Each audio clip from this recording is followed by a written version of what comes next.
Good evening सारे viewers. नमस्ते, सत श्री अकाल। स्वागत है आप सबका। मैं वरुण अग्रवाल फिर से एक ये प्रोग्राम जो हम काफी दिन से कर रहे हैं एक्सपर्ट्स के साथ, जिसका नाम है कनेक्ट लाइव विद एक्सपर्ट्स। और आज हमारे साथ ऐसे ही एक एक्सपर्ट डॉक्टर संदीप कुमार गर्ग जी हैं, जो कि एक नेफ्रोलॉजिस्ट हैं, साथ ही साथ डायलिसिस एक्सपर्ट और रीनल ट्रांसप्लांट फिजिशियन भी है वो। तो आज उनसे इसी सब विषय में हम चर्चा करेंगे। आपके जो भी सवाल होंगे वो हम सर से पूछेंगे और आपको इन सब चीजों का जवाब देने की कोशिश करेंगे सर। तो इसी के साथ आगे बढ़ते हैं। सवालों का सिलसिला बढ़ाने से पहले मैं सर से गुजारिश करूंगा कि सर, ये जो टॉपिक है हमारा, how kidney patients can stay safe and well during Covid, इस पे आप एक थोड़ा सा हमें जानकारी दें। तब तक सवाल आना शुरू हो जाएंगे तो फिर हम आपको सवाल पूछेंगे सर। Over to you. नमस्कार वरुण जी, मैं डॉक्टर संदीप कुमार गर्ग नेफ्रोलॉजिस्ट हूँ, डायलिसिस एक्सपर्ट हूँ और रीनल ट्रांसप्लांट फिजिशियन हूँ और न्यूटीमा हॉस्पिटल मेरठ में कार्यरत हूँ इस समय। और I am very thankful to you कि आप you have called me up to discuss something about COVID and kidney patients. Basically as far as जो डिजीज हमारी होती हैं, बाकी डिजीज भी हैं, ऐसे किडनी डिजीज का पेशेंट को लिए स्पेसिफिक जो प्रॉब्लम है कोविड के साथ में वो ये है कि हमारे जो कोविड सीकेडी पेशेंट्स होते हैं, these are immuno compromise patient. इनमें इम्यूनिटी कम होती है टू फाइट डिजीजेस। तो इसलिए when they have low immunity तो they are having more chances of getting disease. हमारे 3-4 तरह के पेशेंट आते हैं। जो एक तो normal patient chronic kidney disease के होते हैं, जो रेगुलर फॉलोअप पे होते हैं और मंथली या ट्वाइस मंथली हमें फॉलो करते हैं। सेकेंडली एक हमारा जो सब ग्रुप होता है वो होता है dialysis patients. Dialysis patients are very much prone to acquire this COVID infection and it's basically because हमारी जो इम्यून सिस्टम है डायलिसिस पेशेंट के अंदर it's very low, it's on the lower side. That's why जब immunity कम होती है तो जो ये आपका कोविड का वायरस अटैक करता है, then they are more chance of getting infection because of COVID. Third जो हमारा सब ग्रुप होता है किडनी पेशेंट्स का, दैट इज ट्रांसप्लांट पेशेंट्स। दोस्त पेशेंट का किडनी ट्रांसप्लांट हुआ है, उनके अंदर एक किडनी हमारी किसी साथी ने उनको दी हुई है और they are these patients are on immunosuppressive drugs. Immunosuppressive mean जो ड्रग्स जो कि पेशेंट की बॉडी में इम्यूनिटी कम करती हैं, उनके टी सेल्स को, बी सेल्स को मॉड्यूलेट करती हैं ताकि वो जो उनके अंदर किडनी लगी है उसको नुकसान ना करें, उसको चलने दें, उसको कार्य करने दें। अब जब ये इम्यूनोसप्रेसिव ड्रग्स हम देनी पड़ती है हमें पेशेंट को, बट खानी पड़ती है रेगुलर बेसिस पे, तो ऐसे पेशेंट को अगर हम इम्यूनोसप्रेसिव ड्रग देंगे तो these patient are definitely more prone to acquire COVID infection. तो हम जैसे आपने सुना होगा कि सब लोग कहते हैं कि इम्यूनिटी बढ़ाइए, इम्यूनिटी बढ़ाने के लिए ये करिए, योगा करिए, आप जो आयुर्वेदिक प्रोडक्ट्स हैं वो खाइए, मॉर्निंग वॉक कीजिए ताकि आपकी इम्यूनिटी बनी रहे। तो इम्यूनिटी एनहांसर्स लोगों ने ट्राई किए हैं कोविड के अंदर, but unfortunately as far as kidney patients are concerned, all three subgroups, right from acute kidney patients, chronic kidney patients, dialysis patients whom I have on transplant, they all patients are having different form of immunosuppressed state, और इस immunosuppressed state होने की वजह से these patients are more prone for getting COVID infection. And unfortunately for last 10.5 months what I have seen ki many of my patients have acquired COVID infection and they are unfortunately sent to higher center because we are not authorized to treat COVID patient right now. So these patient has to be sent to higher center like nearby medical college to get them treated. तो ये बहुत unfortunate है, इसलिए जो prevention है वो बहुत important aspect है kidney disease patients के लिए as far as COVID is concerned. जी जी, बहुत बहुत शुक्रिया सर, विस्तार में हमें प्रिकॉशंस के बारे में बताने के लिए। सवालों का सिलसिला अब आगे शुरू करते हैं। शुरू करने से पहले एक छोटा सा डिस्क्लेमर कि ये जो भी डिस्कशन या प्रोग्राम हम पेशेंट कनेक्ट के अंतर्गत कर रहे हैं, अगर इस प्रोग्राम के दौरान कोई मेडिकल या किसी भी दवाइयों का नाम अगर गलती से लिया जाए तो वो सिर्फ एक डिस्कशन पर्पस से है, इससे किसी का कोई प्रमोशन से या किसी को कुछ फाइनेंशियल गेन की तरफ से कोई भी एंगल नहीं है। तो इसी के साथ आगे बढ़ते हैं। सर, पहला सवाल निधि जी का है। निधि जी जो हमारे साथ मुजफ्फरनगर से जुड़ी हैं, वो ये पूछना चाह रही हैं कि sir, doctor is changing my dialysis twice a week to thrice a week. हफ्ते में 2 बार से 3 बार आप वो करना चाह रहे हैं, उनके जो डॉक्टर हैं, तो इसका क्या मतलब है और उनको क्या सावधानियां आगे और बरतनी चाहिए इससे ताकि ऐसा ना हो? देखिए निधि जी, मैं आपकी एज नहीं जानता, आपको बॉडी बिल्ड नहीं जानता हूँ, बट एज फार एज जो नॉर्मल क्राइटेरिया है डायलिसिस के लिए, उन डायलिसिस क्राइटेरिया से thrice a week dialysis is the adequate dialysis. और once you will have adequate dialysis, because adequacy is very important, अगर आप चाहते हैं कि डायलिसिस पे आपकी लाइफ सालों साल चलती रहे और आप हैप्पी रहें, आप हेल्दी रहें, and definitely you need to have adequate dialysis. So when we talk of adequacy of dialysis, then at least 10 to 12 hours of dialysis is required per week. और उस हिसाब से आपको कम से कम 3 डायलिसिस आपको अल्टरनेट डे होनी चाहिए ideally. But as far as northern part of India is concerned, or I should say NCR के आसपास जो nearby cities हैं, satellite cities हैं, इन satellite cities में usually patient थोड़ा low socio economic status का होता है, to be very honest. तो वहाँ पर patient 2.5 week afford नहीं कर पाता है. But ideally जो मेरे patients हैं, those who want to live a long life on dialysis, they can't afford or they don't have donor for transplantation. Definitely these patients ought to have thrice a week dialysis, and patients on thrice a week dialysis, they survive much better, the quality of life is much better, they have less of complication, because जितना आप thrice a week dialysis करेंगे आपका fluid and electrolyte balanced रहेगा, आपकी body अच्छा काम करेगी और आपकी लाइफ जो है डेफिनेटली इंक्रीज हो जाएगी, लाइफ की लॉन्गेटिविटी बढ़ जाएगी. तो if a doctor is saying that go for a thrice a week dialysis, definitely you need to, he want that you should live more, and definitely you have to shift to thrice a week dialysis. जी, बहुत बहुत शुक्रिया sir. Nidhi ji, शुक्रिया आपने ये सवाल पूछा, आप हमारे साथ जुड़ी, लेकिन हम भी यही दुआ करते हैं कि आगे चलकर आप भी एक बहुत ही खुशहाल जिंदगी विद डायलिसिस जिए. लेकिन इसके लिए आपको अपने डॉक्टर्स, जो भी नेफ्रोलॉजिस्ट के अंडर आप हैं, उन पे भरोसा रखना होगा. अगर वो आपकी डायलिसिस 2 बार से 3 बार करना चाह रहे हैं, तो उन्होंने कुछ अच्छा देखकर ही, आपके लाइफस्टाइल को देखकर, आगे के समय को देखकर ही किया होगा या डिसीजन लिए होंगे. इसी के साथ आगे बढ़ते हैं सर. अगला सवाल जो है हमारे पास आ रहा है, ये मिस अनी है. ये पूछ रही है कि सर मैं बिजनौर से हूँ, and what are my options for transplant as I have diabetes, so how to go about with transplant, और इसके लिए क्या लीगल प्रोसीजर्स हैं या क्या मुझे कुछ और चीजें करनी होंगी इसके साथ, इसके बारे में अगर आप सर थोड़ी जानकारी दें. देखिए, diabetes as far as I'm concerned, as far as all nephrologists in at least India concerned, at least 40 to 60% of patient of diabetes, मतलब जो उनका OPD होता है, it is basically is constitute about 40 to 60% patient of diabetes, because diabetes हमारे India में is quite rampant. हम कहते हैं कि इंडिया इज डायबिटीज कैपिटल, तो डायबिटीज कैपिटल है, बट स्टिल जो पेशेंट हैं वो डायबिटीज कंट्रोल में इतना पर्टिनेंटली इतना ध्यान नहीं रखते हैं, इसलिए they went into this renal failure. So हमारे जो मेन पेशेंट है, मेन चंक है सीकेडी पेशेंट का, क्रॉनिक किडनी पेशेंट्स का, these are diabetic patients. And when it comes to renal replacement therapy, जब उनकी किडनी काम नहीं कर रही है पूर्ण रूप से, तब definitely they have to go for renal replacement. अब रीनल रिप्लेसमेंट के 3 ऑप्शंस हमारे पास हैं. Either we go for a hemodialysis, either हम लोग सीएपीडी करें, कंटिन्यूअस एम्बुलेटरी पेरिटोनियल डायलिसिस करें, या फिर रीनल ट्रांसप्लांट करें. अब now when it comes to renal transplant is it's a best modality of renal replacement therapy. हम जो अपना किडनी काम नहीं कर रही है उसको काम कराने के लिए, उसको सपोर्ट करने के लिए हम जो रीनल रिप्लेसमेंट थेरेपी देते हैं, so renal transplant is the best modality. और जब रीनल ट्रांसप्लांट बेस्ट मॉडलिटी है, तो फिर इसको कैसे करें, कैसे अप्रोच करें. जो इंडियन गवर्नमेंट हमारी कहती है, जो हमारे rules and regulation of law and है, वो ये कहते हैं कि हमारे national organization of renal transplant है, नोटो है, एक संस्था है जो कि रूल बनाती है. उसने रूल बनाया है ह्यूमन ऑर्गन ट्रांसप्लांटेशन एक्ट, और उसके अनुसार हम लोगों को चलना पड़ता है. हमारे जो पूरे यूपी में, जैसे बिजनौर की रहने वाली है मैडम ये, तो हमारे यूपी में हर डिस्ट्रिक्ट में there is a authorization committee.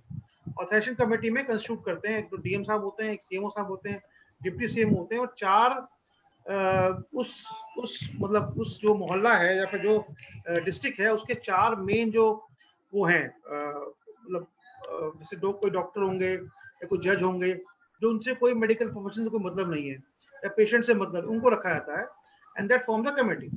फिर जहां पर आप ट्रांसप्लांट करा रहे हैं, जैसे हम आप अगर हम मेरठ में ट्रांसप्लांट कराते हैं या फिर कहीं और से आपके आसपास गाजियाबाद में ट्रांसप्लांट हो रहा है, तो अगर ट्रांसप्लांट आप कराते हैं तो वहां पर आपको हॉस्पिटल में अप्लाई करना पड़ेगा फॉर रीनल ट्रांसप्लांट. और उस समय आपका जो डॉक्टर है, he will provide you with a file. That file is basically जो लेड डाउन प्रोसीजर है, उनके हिसाब से फाइल आपको बना के देते हैं. हम हमारा ट्रांसप्लांट कोऑर्डिनेटर है, वो बना के देते हैं, और हम लोग भी उसमें इन्वॉल्व होते हैं. और जब वो बनाते हैं उसको फाइल को, तो फाइल के अंदर जो फॉर्मेलिटीज होती है पूरी करते हैं, and that file goes to the DM who is supposed to be the part of the authorization committee. वहां पर CMO heads the committee, CMO chief medical officer of this system, और वो बैठ के फिर तय करते हैं कि whether this patient can undergo transplant. वो तो रिकमेंडेशन डॉक्टर की, नेफ्रोलॉजिस्ट की होती है, but whether the donor which is being provided और विच इज बीइंग जो आपको आगे रखा गया है, क्या वो कॉम्पेटेबल डोनर है, क्या वो लीगली डोनर दे सकता है। अब पता है लीगल डोनर कौन है। लीगल डोनर जितने पेशेंट हमारे फर्स्ट डिग्री रिलेटिव है, फर्स्ट डिग्री में कौन कौन से आए, फादर मदर, भाई बहन और वाइफ और बच्चे, these are the legal donors, legal first degree relatives. अगर by chance first degree relatives किसी वजह से ऐसे ब्लड ग्रुप मैच नहीं करता है, या दीज जो हमारे ऐसे आजकल न्यूक्लियर फैमिली से चलन है, तो न्यूक्लियर फैमिली छोटी फैमिली है, एक हस्बैंड हो गया, वाइफ हो गई और 2 बच्चे हो गए, उनके माता पिता 6 लोग, अब 5 लोगों में से ब्लड ग्रुप नहीं मिलता है, then they have to go for secondary side, मामा फूफा बुआ, है ना, ये लोग दे सकते हैं। स्टिल इफ दे डोंट, मतलब कोई है नहीं या दिस द ब्लड ग्रुप इनकॉम्पेटेबल है, तो दे नहीं सकता, इज नॉट, दे नहीं सकता, कुछ नहीं होता है। अगर वो देना नहीं चाहता तो उसका मतलब ये नहीं कि आप एक अनलिमिटेड डोनर के लिए अप्लाई करेंगे। देना ना चाहना कोई नहीं होता है। अगर लीगली या फिर मेडिकली या फिर ब्लड ग्रुप इनकॉम्पेटिबिलिटी की वजह से नहीं दे सकता तो बात अलग है, तो फिर आप जो है अप्लाई करेंगे, और फिर जब वो देखेंगे कि हाँ भाई यहाँ पे कॉम्पेटेबल डोनर है and is legally correct, then they give doctor to authorization committee approve करती है, then we go for transplant. And transplant, as far as my center is concerned, we are having wonderful result. And corona में हम लोग transplant में बंद करना पड़ा because of government के recommendation थे. And with the grace of God, we have started transplant 2 weeks back, and we are doing good. कोई issue नहीं है, और we have started transplant again, even in this corona times. जी, बहुत बहुत शुक्रिया sir. और अनिल जी, बहुत बहुत शुक्रिया हमारे साथ जुड़ने के लिए और सवाल पूछने के लिए। अगर आप सर के बारे में और जानकारी लेना चाहते हैं, सर हैं मेरठ में, तो अगर आप सर से ट्रांसप्लांटेशन का प्रोसीजर करवाना चाहते हैं तो सर के डिटेल्स मैंने नीचे चैट बॉक्स में दिए हुए हैं, आप सर को संपर्क कर सकते हैं और जो भी प्रोसीजर है आगे सर आपको गाइड करेंगे। शुक्रिया। आगे बढ़ते हैं सर। मनी जी हमारे साथ जुड़े हैं, ये पूछ रहे हैं, जैसा इनका सवाल अगर मैं सही से समझ पाया हूं तो ये पूछना चाह रहे हैं कि मैं एक हार्ट का पेशेंट हूं और इज इट पॉसिबल कि किडनी प्रॉब्लम्स भी मुझे आगे चल के डेवलप हो। जैसा कि हमने सुना है मेडिकल टर्मिनोलॉजी में that kidney is both the villain as well as the victim of hypertension. तो क्या इस चीज को सर आप उनके लिए क्या कहना चाहेंगे, क्या वो आगे चल के भी किडनी के प्रॉब्लम्स के शिकार हो सकते हैं? देखिए, जो हार्ट डिजीज है, पर से हार्ट डिजीज किसी को है, जैसे किसी को एंजाइना है, किसी को एमआई हुआ है, या किसी को बाईपास हुआ है, अगर ऐसा कोई पेशेंट हार्ट डिजीज का पेशेंट है, डेफिनेटली उनको फिर जो हार्ट की फंक्शनिंग है वो थोड़ा कम होती है, उनकी इम्प्रॉपर होती है। इम्प्रॉपर मतलब कि जो नॉर्मल फंक्शनिंग हार्ट की है वो around 60% is normal EF, ejection fraction. अब जब भी किसी को हार्ट डिजीज होगी, definitely that ejection fraction reduces, कम हो जाता है। Then there is a term known as cardiorenal syndrome. Whenever the heart is affected, the renal part is also affected. The kidneys are also affected because of the heart dysfunction. And whenever a patient of chronic heart disease is there, he need to, or he has to have this kidney disease. उस तक initially वो लो थोड़ा कम type की हो या कम involve हो kidney disease, but gradually अगर patient long term kidney heart failure का पेशेंट है तो उसको किडनीज भी अफेक्टेड हो जाती हैं। तो ऐसे में जब किडनीज इफेक्टेड हैं तो हार्ट इफेक्टेड और किडनी डेफिनेटली इफेक्ट होती है। तो अगर एक कोई हार्ट पेशेंट है तो need to have regular checkup as far as kidneys function is concerned, and whenever there is a dysfunction in kidneys, definitely need to address that and consult a nephrologist. And जो बात है ज़्यादातर disease होती है heart की, जैसे diabetes है, diabetes तो बेसिकली घर है बीमारियों का। अगर डायबिटीज आपकी कंट्रोल नहीं है, आपके शुगर्स कंट्रोल नहीं है, आपके ब्लड प्रेशर कंट्रोल नहीं है, तो यू आर बेसिकली घर हुआ बीमारी का। और जब बीमारी का घर हो आप, तो उसमें आपको हार्ट डिजीज भी होगी, किडनी डिजीज भी होगी। तो यूजुअली क्या होता है कि 40-50 की जो इसके पेशेंट होते हैं डायबिटिक होते हैं, they had both heart disease and cardiac disease, heart disease and kidney disease. And बहुत जरूरी है एक हार्ट डिजीज के पेशेंट का रेगुलर चेकअप कराना, ताकि किडनी डिजीज अगर हैं उसको आइडेंटिफाई कर सके और नॉर्मल टाइम पे उसको हम उसमें इंटरवीन कर सके, ताकि हमारी किडनी डिजीज जो प्रोग्रेस ना करे। जी, बहुत बहुत शुक्रिया सर। अगला सवाल जो है श्याम जी हमसे पूछना चाह रहे हैं, और ये काफी लोगों का ये सवाल रहता है, इसलिए मैं थोड़ा इसका एक दूसरा एंगल देते हुए इसको विस्तार से पूछना चाहूंगा सर, कि ग्राफ्ट रिजेक्शन जो है किडनी ट्रांसप्लांट में ये एक बहुत अहम मुद्दा रहता है। और इसमें हमने ये भी देखा है कि किडनी ट्रांसप्लांट के बाद कुछ दिनों तक एक अंधेरे या बंद कमरे में आइसोलेटेड रहना होता था कि इन्फेक्शन, क्रॉस इन्फेक्शन ना हो, या फिर एक ग्राफ्ट रिजेक्शन के लिए आपको इम्यूनोसप्रेसिव दवाई लेनी होती है जिंदगी भर। तो सर इसके बारे में आप थोड़ा विस्तार से बताएं, कुछ चिंता इसको लेकर आम लोगों में है और थोड़ा डर भी है, तो प्लीज इसके बारे में सर थोड़ा बताएं। देखिए, अगर कोई सी किडनीज काम नहीं कर रही है, किडनी दोनों तरफ पूर्ण रूप से खराब हो गई है, definitely he has to undergo a renal replacement therapy, तो तय है। इसका हम लोग सोचते हैं कुछ कि अल्टरनेटिव मेथड है, अल्टरनेटिव कोई ट्रीटमेंट है, तो नहीं है वो। कभी कभी होता क्या है कि हम जो अपने किडनी फंक्शंस को वेस्टर्न गाइडलाइंस के हिसाब से फॉलो कर लेते हैं, तो कुछ लोग क्या होता है जल्दी एडवाइस कर देते हैं, जल्दी। जैसे मेरा कोई पेशेंट आया आज, समझ लो आज कोई पेशेंट आया and he asked me sir मेरा क्या होगा, तो मैं कहता हूँ भाई अभी तुम्हारी किडनी 30-40% कमजोर है, आप मेडिसिन रेगुलर लीजिए, दवाई लगातार खाइए और परहेज कीजिए ताकि आपकी किडनी जो है सलामत रहें और लंबे समय तक खाते हैं। परंतु कुछ लोग क्या होता है, फिर मैं बोलता हूँ भाई अगर नहीं होगा तो बाई चांस फिर आपको 8-10 साल बाद, 5 साल बाद ट्रांसप्लांट कराना पड़ सकता है। तो कुछ पेशेंट ना उस चीज को घर जाके बोलेंगे डॉक्टर साहब ने कहा ट्रांसप्लांट कराना पड़ेगा। तो इसलिए जो ट्रांसप्लांट है वो लोग सोचते हैं कि डॉक्टर ने जल्दी एडवाइस कर दिया, बट आइडली एक पेशेंट जब भी हम ट्रांसप्लांट करते हैं जब पेशेंट की दोनों किडनीज काम नहीं करती है, और जब किसी पेशेंट की दोनों किडनीज काम नहीं करती हैं, then you have to compare उस जो पेशेंट दोनों किडनी काम पूर्ण रूप से नहीं कर रही है, उसके पास ऑप्शन क्या है? 3 ऑप्शन है। या तो इलाज ना कराए, अगर इलाज नहीं कराएगा डेफिनेटली यू विल डाई, ठीक है ना। सेकंड वाले ऑप्शन है कि वो डायलिसिस कराए, अब डायलिसिस कराएगा तो क्वालिटी ऑफ लाइफ को अच्छी नहीं मिलेगी। थर्ड ऑप्शन इज ट्रांसप्लांट, और transplant is the best option, इसको कोई डिनाई नहीं कर सकता।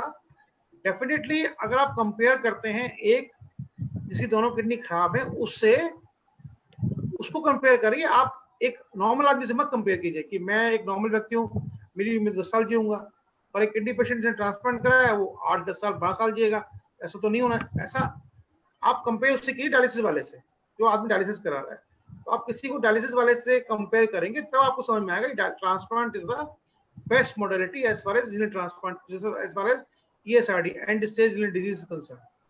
तो ये कोई इसमें वो है ही नहीं कि transplant is the best modality for almost 90% of patient of kidney disease, ये तो तय हो गया।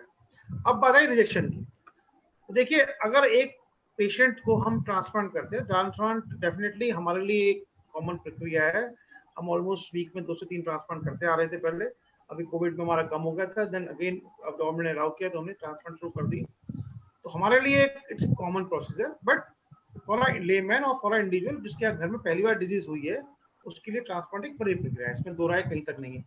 और डेफिनेटली जब कोई प्रोसीजर हम करते हैं, किसी किडनी हम लगाते हैं, तो बहुत सारे जो फैक्टर्स हैं वो इंटरप्ले करते हैं। सिर्फ किडनी में सिर्फ ग्राफ्ट ही नहीं, वो ग्राफ्ट किस एज का है, उससे क्या रिलेशन है, उससे HLA मैचिंग कितनी है, उस पेशेंट को कुछ ब्लड प्रेशर तो नहीं था, जो किडनी हमने से ली है उसकी कोई किडनी की प्रॉब्लम छोटी मोटी तो नहीं थी, कोई छोटा मोटा सिस्ट तो नहीं था, जो उसका GFR था किडनी जो हमने लगाई वो कितना GFR था, ideally it should be around 40, but it could be 60 also, it could be 35 also. 40 होना चाहिए ideally, but it could be higher, it could be lower. अब अगर थोड़ा लोअर होगा 35 होगा, डेफिनेटली जो सर्वाइवल है ग्राफ्ट का, किडनी लगाई हमने उसका सर्वाइवल कम होगा। तो basically there are many factors which interplay as far as graft function is concern. अगर एक मेल 30-40 ईयर जो ओल्ड मेल है, उसकी माँ जो कि 45-50-60 की एज की है, वो दे रही है HLA, माँ दे रही है, तो हैप्लोआइडेंटिकल मैच होगा, आधे आधे एलील मिलेंगे, उनके 6 एलील होते हैं, आधे एलील मिलेंगे, बट कभी कभी 6 के 6 एलील मिलते हैं माँ के साथ में। अगर माँ के साथ में 6 एलील मिलेंगे डेफिनेटली सर्वाइवल बेटर होगा, अगर 3 एलील मिलेंगे सर्वाइवल कम होगा। अगर उसी की वाइफ देगी डेफिनेटली HLA आइडेंटिकल नहीं होगा, HLA मैच नहीं करेगा, तब भी हम ट्रांसप्लांट कर सकते हैं। तो HLA मैच नहीं करे तो डेफिनेटली सर्वाइवल कम होगा। बट अगर आप कंपेयर करेंगे डायलिसिस से, definitely quality of life and जो लेंथ ऑफ लाइफ और जो हमारी ड्यूरेशन ऑफ लाइफ है वो बढ़ जाती है आफ्टर गेटिंग ट्रांसप्लांट। अब बात है रिजेक्शन। रिजेक्शन कैसे होता है? ऐसे हमारा पेशेंट था, ट्रांसप्लांट कराया, वो अमरोहा करने वाले हैं, नाम नहीं लूंगा मैं उनका, अभी 8 महीने ट्रांसप्लांट पहले हुआ है। वो भाई साहब ने क्या रीजन हुआ मेरे समझ में नहीं आया, but he left medicine and as soon as he left medicine, इनका क्रिएटिनिन जो कि 1.2 1.3 चल रहा था, ही वेंट टू 7-8, फिर वो एडमिट हुए, उनके हमने ग्राफ्ट की किडनी की बायोप्सी करी, देन वी बायोप्सीड, और उसमें जो बीमारी आई, रिजेक्शन आया उनको, रिजेक्शन में ट्रीट किया। अब फॉर्चुनेटली उसका क्रिएटिनिन दोबारा से 2.8 आया, करीब 10 दिन हो गए बाद। तो बेसिकली किडनी जो फंक्शन कर रही थी नॉर्मली, वो एक एबनॉर्मल फंक्शन करने लगी, और फिर हमने इनको ट्रीटमेंट किया तो रिकवरी पे आ गई, बट वो नॉर्मल नहीं रही, अभी भी एबनॉर्मल ही है, 2.8 क्रिएटिनिन ज्यादा बढ़ा हुआ है, डेफिनेटली सर्वाइवल जो है कम हो जाएगा। हमारे पास कई पेशेंट हैं, यंग पेशेंट, एक हमारे पास लड़का है अनस नाम का, उसका जो है almost 12 years down the line, 12 years हो चुके हैं, इज गुड। जब ट्रांसप्लांट हुआ था तो उसकी एज करीब 18 थी, अब वो बड़ा हो गया है, शादी भी उसकी लास्ट ईयर करी थी उन्होंने, उनके घर वालों ने, and he is doing fine. तो ट्रांसप्लांट में सर्वाइवल ऑफ ग्राफ्ट, उसके लिए बहुत सारे फैक्टर्स इंटरप्ले करते हैं, और जो डॉक्टर की तरफ से डॉक्टर करता है, जो पेशेंट की तरफ से पेशेंट करता है, और जो बाकी चीजें सब लोग अपने हिसाब से करते हैं। तो definitely transplant is best opportunity which is available, और best option which is available for the patients who are unfortunately kidney disease patient stage 5। जी, बहुत बहुत शुक्रिया सर। श्याम जी, बहुत बहुत शुक्रिया हमारे साथ जुड़ने के लिए और ये बहुत ही अहम सवाल पूछने के लिए। और सर ने जैसा कि बताया कि किडनी ट्रांसप्लांट जो है, इसको लेकर घबराने की या एंजाइटी वाली बात नहीं है। This is any time better as compare to dialysis. अगर अपने डॉक्टर्स के साथ सिनर्जिस्टिकली, जैसा कि डॉक्टर्स आपको बताएं, अगर आप उसको सही तरीके से निभाते हैं लॉन्ग रन में, तो बहुत ही खुशहाल जिंदगी आप उसके साथ जी सकते हैं, and it is a blessing. तो इसी के साथ आगे बढ़ते हैं सर। अगला सवाल इकबाल जी जो है वो हमसे पूछना चाह रहे हैं कि किडनी डिसऑर्डर्स में इतनी इंक्रीज या मात्रा में बढ़ने का कारण क्या है सर? क्या ये हमारा डाइट है, हमारा लाइफस्टाइल है, या अगर इसे हमें कम करना है या चेक करना है तो क्या कर सकता है एक साधारण आदमी? किडनी डिजीज के जो अनफॉर्चुनेट पार्ट है वो ये है कि डायबिटीज इज इंक्रीजिंग रैम्पेंटली, है ना। उसका रीजन ये है कि डायबिटीज क्यों बढ़ रही है हमारे यहाँ ओबेसिटी बढ़ रही है, हमारी जो लाइफस्टाइल है वो बहुत अच्छा नहीं रहा है, और एक कुछ सब वो पेशेंट्स ऐसे हैं जिनमें डायबिटीज बहुत ज्यादा है, और डायबिटीज वो कंट्रोल नहीं करते हैं। तो डायबिटीज एक मेजर चंक है हमारे पेशेंट्स में जो किडनी डिजीज बढ़ रही है। सेकेंडली जो हमारे पेशेंट्स हैं, सिमिलरली हाइपरटेंशन, ब्लड प्रेशर है, ब्लड प्रेशर अनकंट्रोल है, कोई बोलते हैं 140/90 नॉर्मल होता है, मेरी एज में 150/90 नॉर्मल है, ऐसा नहीं है, गलत, इट्स ऑल रॉन्ग। अगर आपको स्प्रिंट ट्रायल अभी आया है, 2010 में आया ट्रायल है, इस तो 2019 में आया अभी ट्रायल, नया ट्रायल है बिल्कुल, दैट सेज कि इवन इन एल्डरली पेशेंट, जो कि उम्र दराज व्यक्ति हैं, उनके अंदर भी अगर आपका ब्लड प्रेशर 120/80 रह रहा है, या 120/80 से भी कम रह पा रहा है, या कम रख पा रहे हैं आप, और आपको चक्कर या छोटा चक्कर नहीं आ रहा है, तो एज लो एज जितना ब्लड प्रेशर कम रखेंगे उतना आपका किडनीज, हार्ट और बाकी चीजों, ब्रेन पे असर ब्लड प्रेशर का ना के बराबर होगा। तो ये अब ये प्रूवन फैक्ट है कि 140/90 या 150/90 नॉर्मल है मेरी एज के लिए, ये गलत नोशन है, बिल्कुल टोटली रॉन्ग नोशन है। सिमिलरली डायबिटीज है फास्टिंग 100, बीपी 140 प्लस माइनस 10, तो ठीक है, एक्सेप्टेबल है। Fasting 100, BP 140 plus minus 10 acceptable. But आप हो गई मैं तो वन फास्टिंग मेरी 140 ठीक है, 152 ठीक है, वो गलत है। तो you have to very pertinent regarding the control of diseases like diabetes and blood pressure.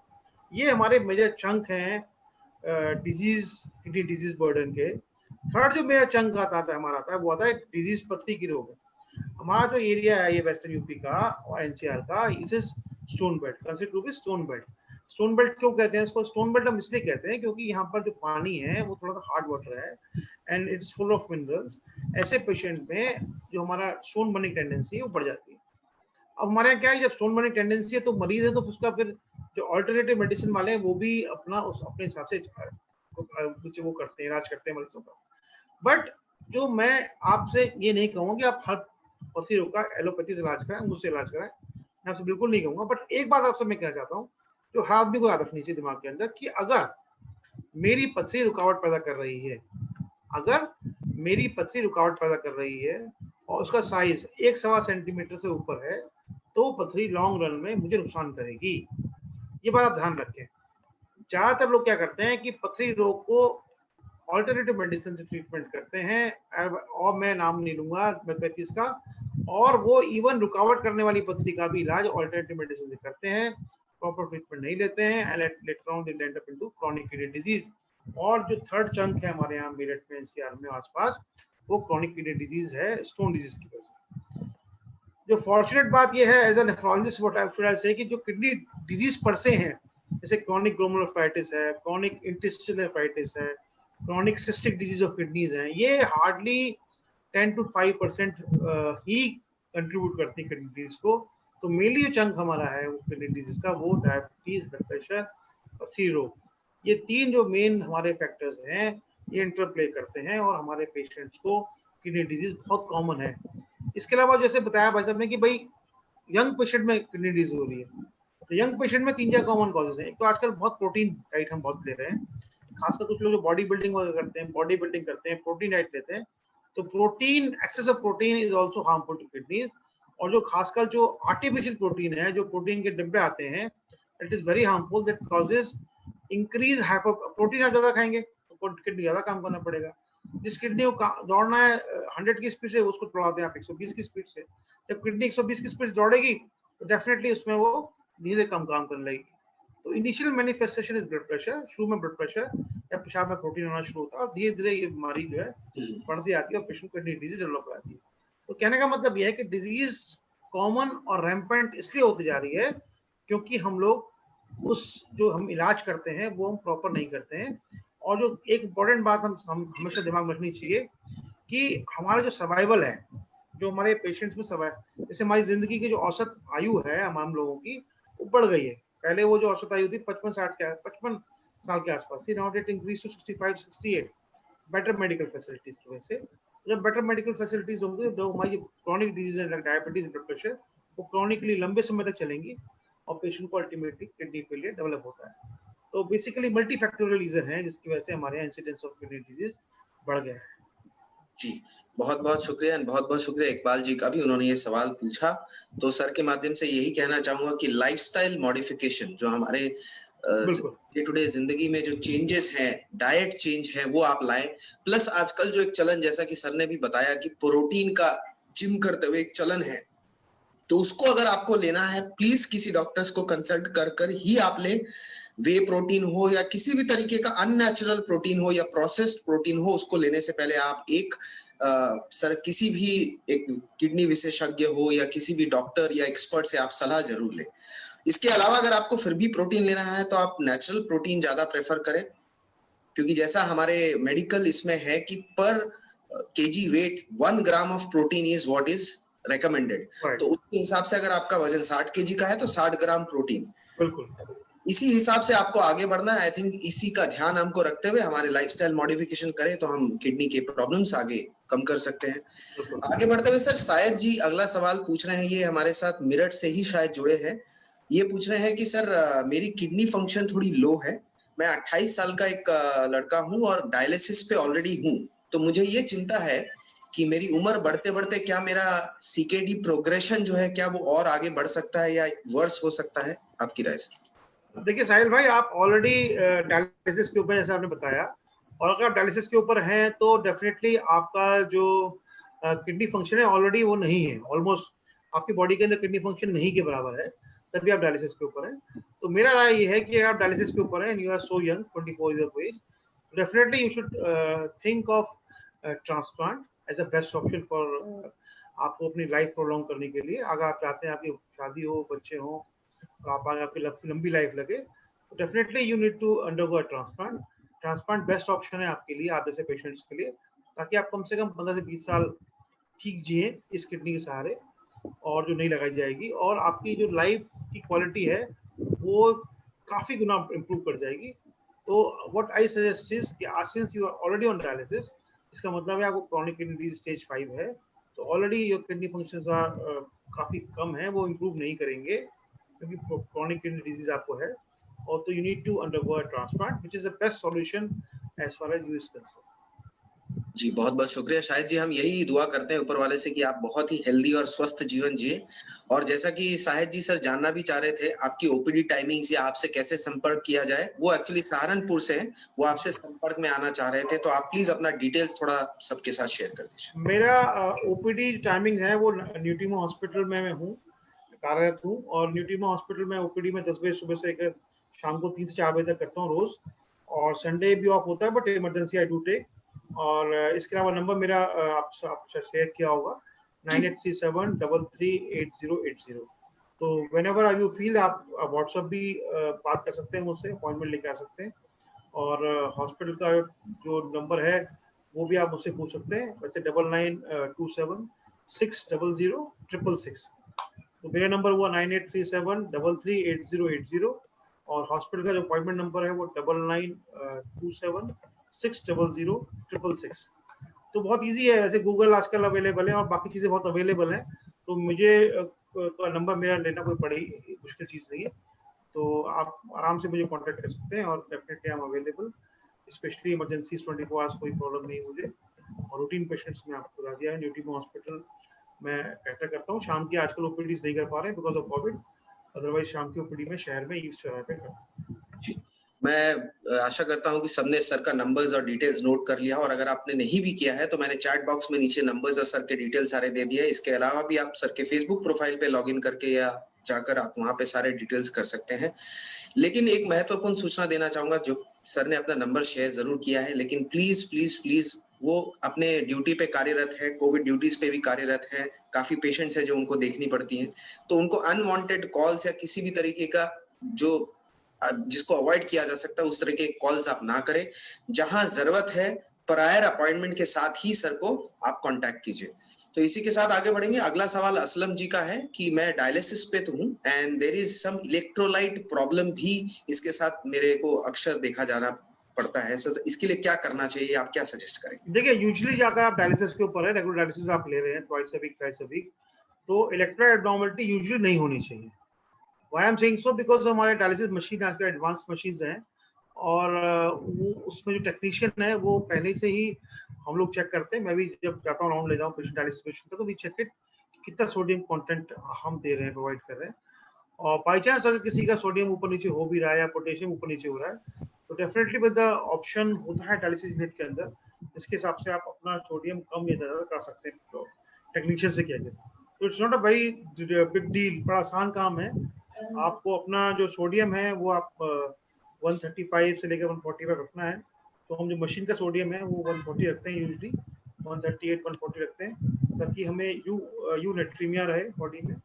और पोटेशियम डेफिनेटली हार्मफुल होता है किडनीज के लिए, पेशेंट जो किडनी डिजीज के पेशेंट है तो वो हमें थोड़ा लोअर साइड में रखना चाहिए, तो वो हम लोअर साइड में रखते हैं।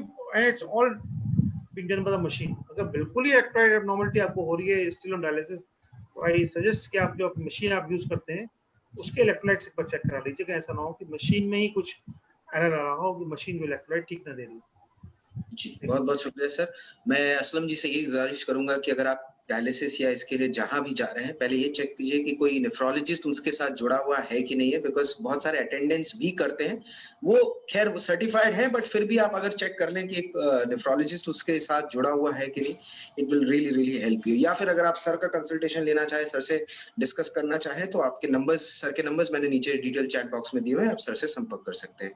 सर इससे मिलता जुलता सवाल जो एक आम पब्लिक के लिए भी है, मैं उनके बिहाफ में ये पूछना चाहूंगा कि हमने अक्सर देखा है कि डायलिसिस करवाने जब आते हैं पेशेंट, तो उस दिन मॉर्निंग में कभी-कभी डॉक्टर्स उनको ये कहते हैं कि आप आज एंटी हाइपरटेंसिव जो दवाई है, बीपी की दवाई, वो ना लेकर आएं, या कभी-कभी ऐसा ना भी बोलते हैं उनको। तो इसका क्या रीजन है और क्या ये करना सही है? देखिए वरुण जी, होता क्या है कि जो पेशेंट्स हमारे होते हैं यूजुअली ना फ्लूइड एक्यूमुलेट हो जाता है 3 दिन के अंदर, और जब 3 दिन या 2 दिन गैप देते हैं डायलिसिस के बाद, तो फिर उसमें फ्लूइड एक्यूमुलेशन हो जाता है।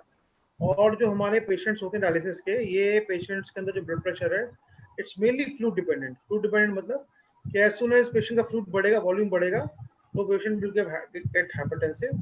और as soon as the fluid is taken out from body on during dialysis, तो पेशेंट का हाइपोटेंशन या बीपी कम होता है।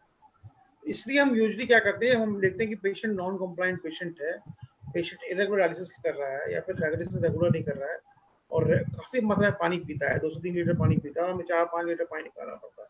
तो ऐसे पेशेंट में हमें पानी निकालते समय पेशेंट को हाइपोटेंशन ना हो, ब्लड प्रेशर कम ना हो, तो इसलिए हम लोग morning dose of blood pressure anti hypertensive को मना करते हैं। सेकेंडली, जो हमारी दवाइयाँ हैं दे आर डायलिजेबल, डायलाइज हो जाती है दवाइयाँ हमारी ड्यूरिंग डायलिसिस, तो पेशेंट को अगर हम देंगे तो भी वो काम नहीं करेंगी। तो और एंड पेशेंट मतलब यूजुअली हाइपरटेंशन, ब्लड प्रेशर बढ़ता है ड्यूरिंग डायलिसिस ज़्यादा पेशेंट्स का, तो ड्यूरिंग डायलिसिस या after dialysis blood pressure treatment दवाई दी जाए, ताकि पेशेंट को ड्यूरिंग डायलिसिस हाइपोटेंशन या बीपी कम ना हो, खासकर उन पेशेंट के लिए जो कि इनका पेशेंट में हमें काफी मात्रा में पानी निकालना पड़ता है। अगर ज्यादा पानी नहीं निकालने की जरूरत पड़ती है, आपका हार्डली वेट गेन 1 से 1.5 लीटर है, और भगवान की दुआ से आपका रेजुअल वो जो यूरिन आउटपुट है, यूरिन वॉल्यूम है, वो ठीक ठाक है, तो कभी कभी हम पानी निकालते नहीं है। तो जिन पेशेंट का पानी नहीं निकालते, उन पेशेंट में एंटी हाइपरटेंसिव की डोज की बंद करने की जरूरत नहीं है। पर जिन पेशेंट का पानी हमें काफी मात्रा में निकालना पड़ता है, डेफिनेटली उन लोगों के लिए हमें पानी ब्लड प्रेशर की मेडिसिन हमें बंद करनी पड़ती है, ताकि ड्यूरिंग डायलिसिस उन्हें हाइपोटेंशन या ब्लड प्रेशर कम ना हो। जी, बहुत-बहुत शुक्रिया सर।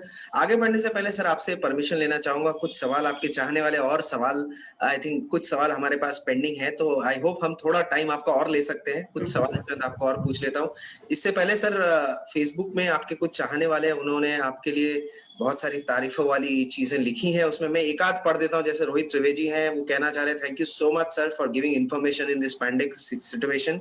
और उन सब के तरफ से जो भी लिसनर्स हैं, जो भी व्यूअर्स हैं, उन सब के तरफ से एक बड़ा-सा शुक्रिया था सर हमारे एंड से कि आपने अपना इतना कीमती समय निकालकर हमारे साथ आप जुड़े और इस पेशेंटली आपने इतने सारे सवालों का जवाब दिया और आगे भी हम इसको करते रहेंगे। तो अगले सवाल की तरफ बढ़ते हैं सर।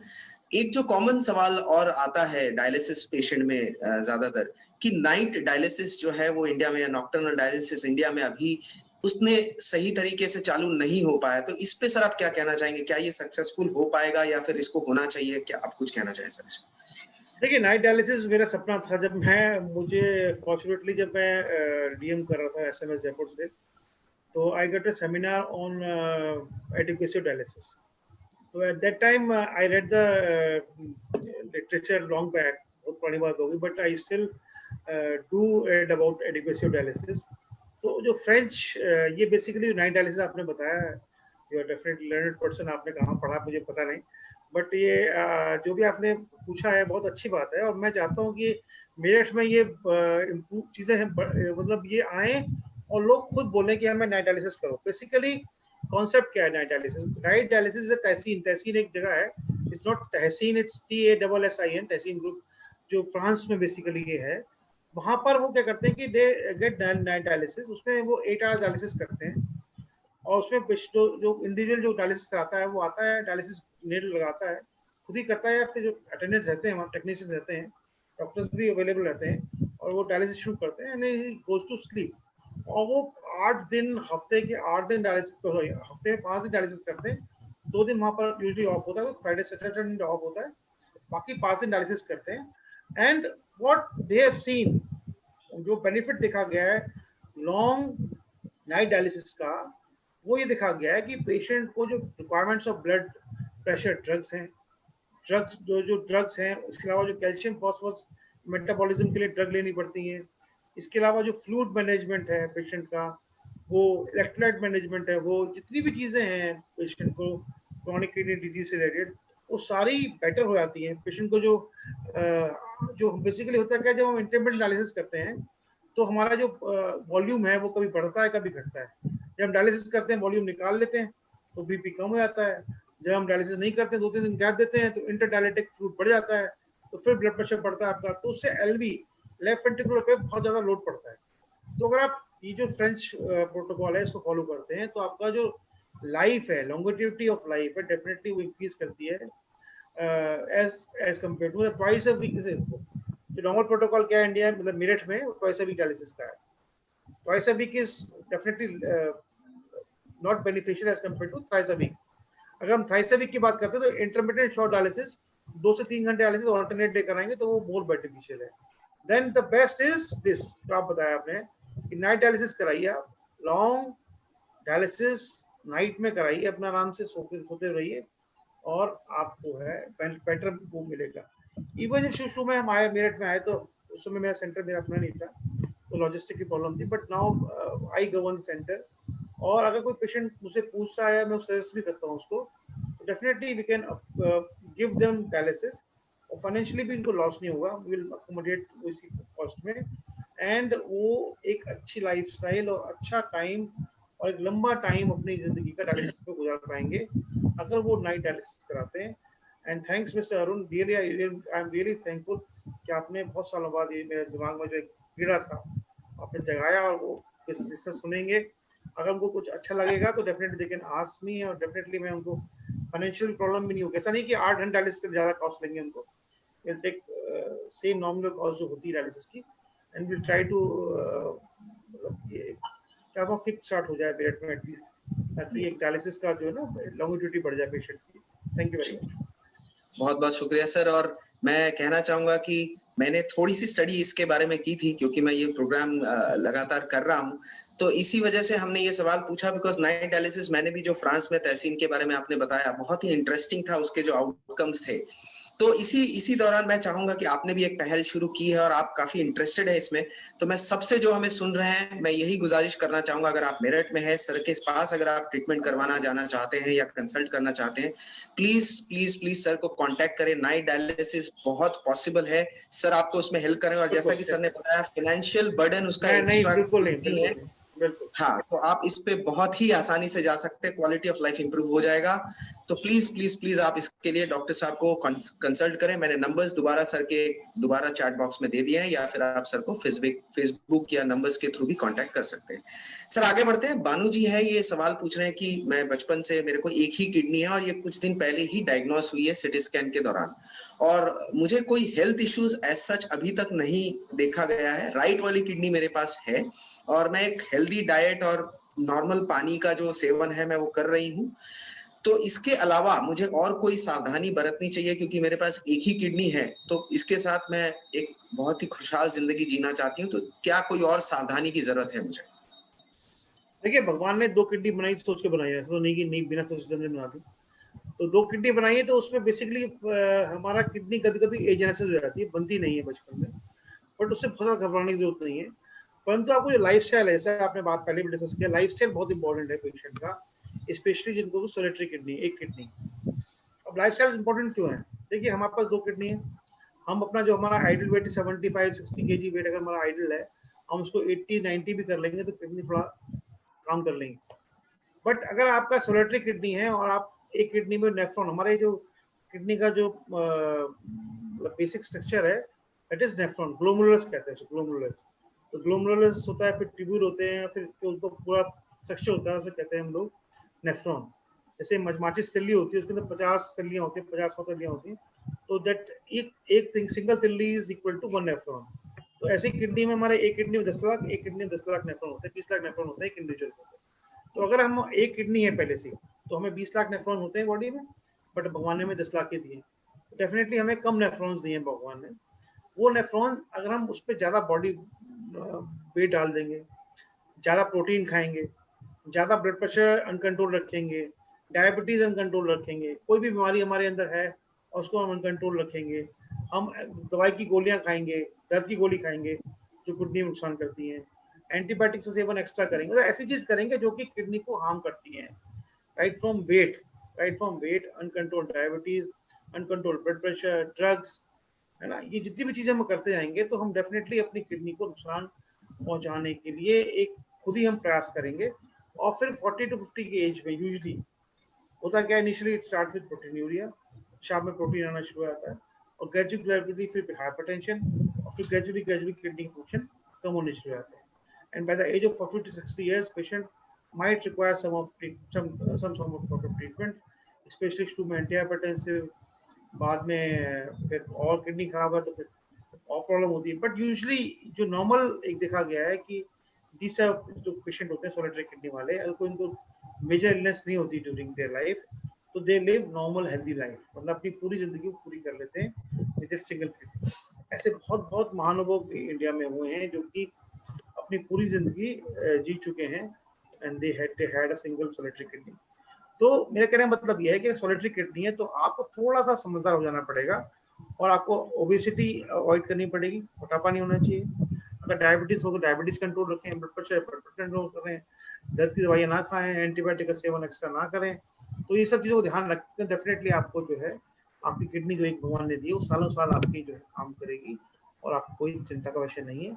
बट स्टिल आप 6 महीने पे, साल भर पे अपने पेशाब में प्रोटीन तो नहीं आ रहा है, ब्लड प्रेशर तो नहीं रह रहा है, शुगर तो नहीं हो रहा है, रीनल फंक्शन टेस्ट करा लें तो अच्छा रहेगा, specially after the age of 40 years. जी, बहुत-बहुत शुक्रिया सर, और हमारी भी यही दुआ है कि आप एक बहुत ही सेफ जीवन, सफल जीवन जिएँ, एक किडनी के साथ भी, और जैसा कि सर ने बताया सावधानियों का ध्यान रखते रहें, मार्जिन ऑफ एरर आपके पास कम है, बट उस चीज़ को आप टेस्ट ज़्यादा ना करें, रेगुलर चेकअप्स करवाएँ और साथ ही साथ अपने डाइट्स और लाइफ़स्टाइल का ध्यान दें। सर इसी के साथ आगे बढ़ते हैं, अगला सवाल जो है, ये आफरा जी हैं, वो पूछना चाह रही हैं कि बहुत सहज सवाल है, और सर आप जिस सहजता से और जिस आसानी से आप जवाब दे रहे हैं उदाहरण के साथ, वो आई थिंक व्यूअर्स को बहुत पसंद आ रहा है, इसलिए वो बैक टू बैक सवालों की लड़ी लगा रहे हैं।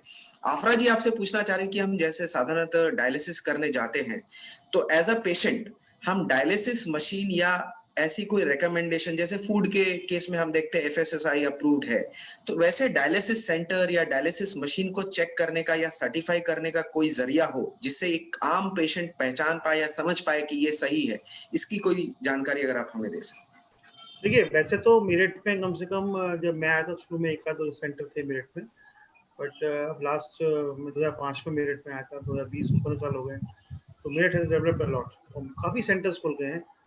बट अनफॉर्चुनेट पार्ट होता है कि ये ना कुछ सेंटर्स ऐसे हैं जहाँ पर कि कोई भी इवन डॉक्टर्स नहीं विज़िट करते हैं। टू बी वेरी ऑनेस्ट, मैं जानता हूँ ऐसे सेंटर्स कुछ हैं, जहाँ पर डॉक्टर विज़िट नहीं करता है। अब जब डॉक्टर विज़िट नहीं करते, डेफिनिटली टेक्नीशियन बेस्ड अगर डायलिसिस यूनिट्स हैं, तो वो टेक्नीशियंस दे नीड ना उनको ट्रेनिंग, रीट्रेनिंग, और फिर हमें भी, हम इवन वी, जैसे अभी मैं आपसे फेसबुक लाइव करने से पहले आई वाज इन वेबिनार, तो वेबिनार में पढ़ रहा था, मैं वेबिनार सुन रहा था। इनफैक्ट मेरे वेबिनार होते रहते हैं, मैं भी वेबिनार प्रेजेंट करता हूँ। अभी मेरा 23rd को एंड 25th को वेबिनार है, मैं भी लोगों को अपने व्यूज शेयर करता हूँ, स्टडीज हैं। मतलब even we at this age of 50 years we have to train retain, हमारा एक मेडिकल साइंस में होता है। सिमिलरली टेक्नीशियंस अगर हैं, they have to be train retain होना चाहिए। बट होता क्या है कि यूजुअली ट्रेन रिटेन वाली जो कहानी है ना, वो खत्म हो जाती है once we comes into practice, this happens. और जब ऐसा होता है तो जो हमें वैसे बताया आपने कि भाई सोडियम की इलेक्ट्रो, डॉक्टर साहब पूछा था उन्होंने उनकी इलेक्ट्रो एबनॉर्मलिटी होनी नहीं चाहिए। आपकी मशीन अगर ठीक है, मशीन फाइन ठीक काम कर रही है, तो वही मैं कह रहा हूँ कि अगर आपका टेक्नीशियन जो है, टेक्नीशियन है, वो बहुत समझदार होना चाहिए।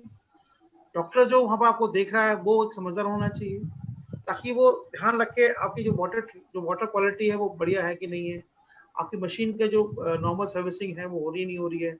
हर 6 मंथली जो मशीन है वो इंजीनियर आके मशीन चेक कर रहा है, नहीं चेक कर रहा।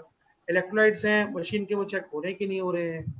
जो आपकी हमारे हॉस्पिटल में इन्फेक्शन कंट्रोल नर्स है, she is dedicated infection control nurse, she comes to dialysis checks कि हाँ भाई सब कुछ ठीक से काम कर रहे हैं नहीं कर रहे हैं। इवन भी हम लोग भी ऑनलाइन या फिर थ्राइस मंथ तो नहीं, बट हाँ 6-7 मंथ्स में हम लोग मीटिंग प्लान करते हैं, जो टेक्नीशियंस होते हैं उनकी ट्रेनिंग करते हैं, उनको पढ़ाते हैं और नई चीज़ आती है उनको बताते हैं। तो basically training retraining is very important. और जो हमारा हॉस्पिटल है, it's accredited now, NABH accreditation है, और एनएबीएच एक्रेडिटेशन के अंदर आपको सारी मशीन्स की अपनी चेकिंग, वाटर ट्रीटमेंट क्वालिटी के रजिस्टर्स, इन्फेक्शन कंट्रोल सिस्टम के रजिस्टर, कल्चर जो ले रहे हैं मशीन से वो ले रहे हैं, क्लीननेस कितनी है, कितने टेक्नीशियन, कितनी मशीनें हैं।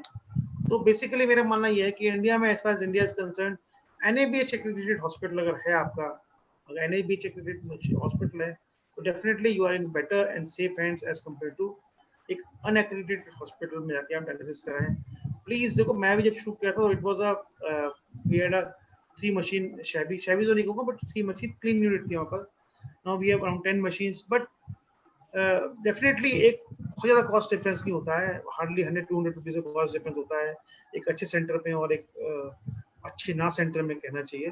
तो डेफिनेटली आपको एक एनएबीएच एक्रेडिटेड हॉस्पिटल में काम डायलिसिस कराएं, definitely it is much better.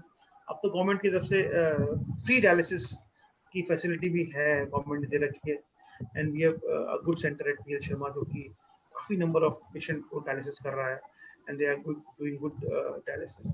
तो मेरा मानना है डायलिसिस के अगर आप प्राइवेट में करा रहे हैं, पैसे खुद बियर कर रहे हैं, तो एक अच्छे सेंटर पे कराएं। अगर आप पैसे की प्रॉब्लम है तो डेफिनेटली एक अच्छे सेंटर पे कराएं, जहाँ पर कि टेक्नीशियन उनकी ट्रेनिंग रेगुलर हो, और वो पता चल जाता है आपको कि आपका जो मशीन है चेकिंग हो रही नहीं हुई। जो आप एक छोटे से यूनिट चले जाएंगे, यहाँ पर एक मशीन है, एक टेक्नीशियन है, तो वो आपकी उनकी नीड टू नो कि क्या है प्रॉब्लम। तो इसलिए मेरा मानना यह है कि अगर डायलिसिस करा रहे हैं, and if you want to survive long on dialysis, definitely you should go to a better center, जहाँ पर कि सब फैसिलिटीज हो, आपको वाटर क्वालिटी बेटर मिले और मशीन की रेगुलर चेकिंग भी होती हो, और NABH एक्रेडिटेड होगा तो डेफिनेटली वो अपने आप ही चेकिंग करेंगे, क्योंकि रजिस्टर्स उनको चेक मैनेज करने पड़ते हैं, मेंटेन करने पड़ते हैं। जो टीम आती है NABH की, वो रेगुलर चेकिंग करती है इन चीज़ों। जी, बहुत-बहुत इम्पोर्टेंट जानकारी, महत्वपूर्ण जानकारी जैसा कि सर ने हमें बताया। NABH एक्रेडिशन एक नेफ्रोलॉजिस्ट के साथ उस संस्था का जुड़ा रहना, साथ ही साथ कुछ और चीज़ें जो आप एज़ अ पेशेंट हम उस चीज़ को देख सकते हैं, जैसे RO वाटर प्लांट जो यूज़ करते हैं, क्या वो रेगुलरली सही चल रहा है, सब कुछ सही है, क्लीनिंग हो रही है, नहीं हो रही है? या फिर जो डायलाइज़र यूज़ किया जाता है, वो सिंगल टाइम यूज़ है या फिर उसको मल्टीपल यूज़ किया जा रहा है? तो ये कुछ चीज़ें जानकारी हैं जो आप कर सकते हैं, लेकिन इस माध्यम से मैं अपने सारे व्यूअर्स को एक और चीज़ कहना चाहूँगा। आजकल एक नए डॉक्टर का प्रचलन जो चल रहा है हमारे समाज में, वो गूगल है। तो प्लीज़ गूगल और व्हाट्सएप किसी भी मैसेज या इस तरीके के ऑनलाइन सर्च इंजन पे जाकर आप जानकारी ज़रूर लें, लेकिन उसको पहलू बना के या उसको मुद्दा बनाकर उससे आप सेल्फ ट्रीटमेंट ना शुरू करें। एक एक्सपर्ट की कंसल्ट करना, एक एक्सपर्ट से सलाह लेना ये बहुत अहम है, क्योंकि डॉक्टर जैसा बताया सर ने कि इतने सालों की पढ़ाई, इतने सालों की मेहनत और उनका कोई फाइनेंशियल एंगल नहीं होता, बिकॉज़ हिपोक्रेटिक ओथ जब लिया जाता है शुरुआत में, डॉक्टर्स बहुत क्लियर होता है कि ये फाइनेंशियल जो गेन है that would just be a result of what they are doing as a service to the mankind. इसमें कोई फाइनेंशियल एंगल होता नहीं। तो प्लीज़ आप सबसे ये गुजारिश है कि आगे कभी भी आप इंफॉर्मेशन ज़रूर लें ऑनलाइन, लेकिन उसको मूल बनाकर आप प्लीज़ कोई सेल्फ ट्रीटमेंट ना शुरू करें। सर, इसी के साथ आखिरी सवाल की तरफ बढ़ते हैं, टाइम का ध्यान रखते हुए। My doctor said I need to go to dialysis in a 6 months. I am assuming कि उनके नेफ्रोलॉजिस्ट ने शायद उन्हें ये कहा है कि शायद अगले 6 महीने में आपको डायलिसिस की तरफ जाना पड़ सकता है। तो इसका क्या मतलब है और इससे मेरे हेल्थ पे क्या इफेक्ट पड़ सकता है, ये जानना चाह रहे हैं आपसे।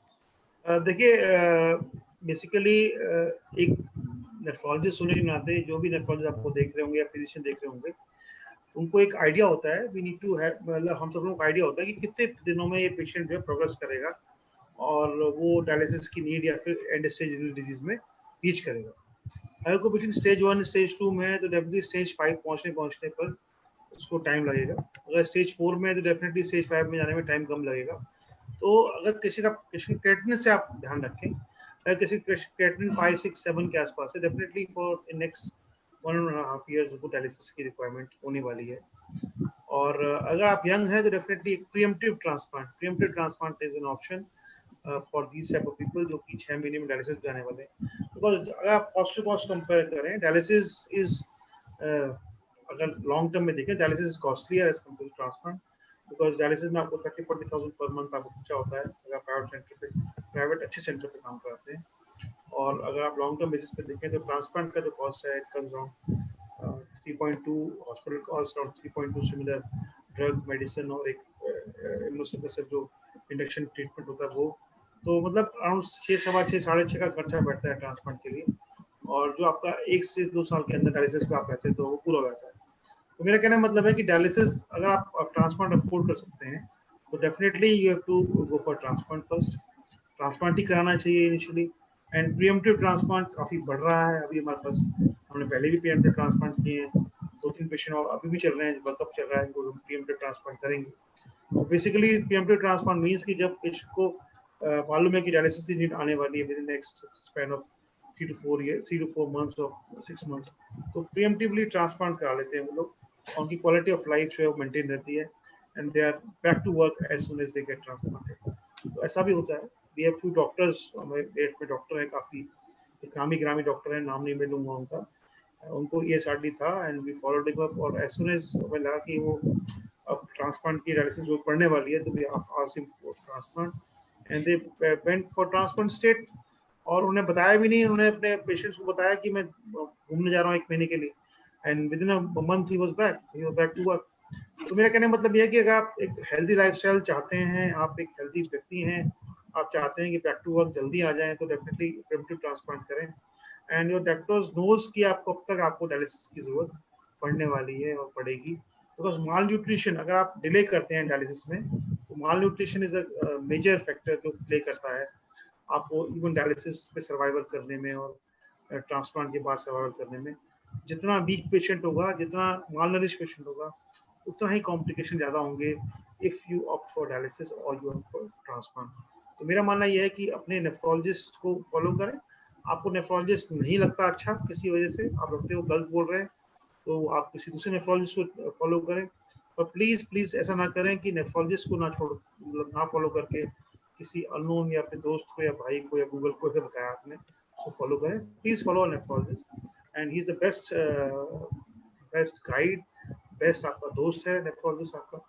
आपको चाहेगा, वो भी चाहेगा कि आप सालों साल जिए और खुशहाल जिए। So Varun ji, I think I should say thank you to all of you, और आई एम वेरी थैंकफुल आपने अपना पूरा होमवर्क करके आपने आए।